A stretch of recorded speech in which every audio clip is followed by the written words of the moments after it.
Wanna know how to debug a Java program in NetBeans? Well, no worries. In this video, I'm going to show you an easy step-by-step guide on how you can do it. It's super simple and under a minute, so let's get straight to it.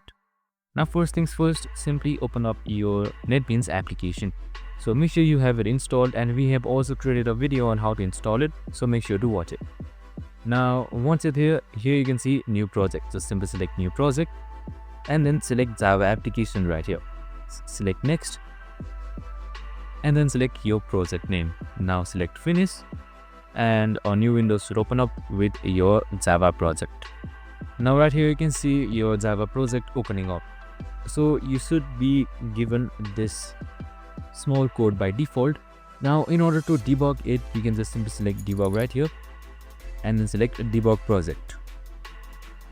Now once you've selected it, your debugging should start under a terminal. That's a pop-up right around here.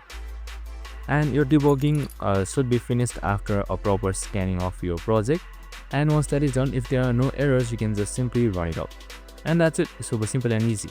I hope this video helped. If it did, make sure to like, subscribe and tune in with us for more of these videos.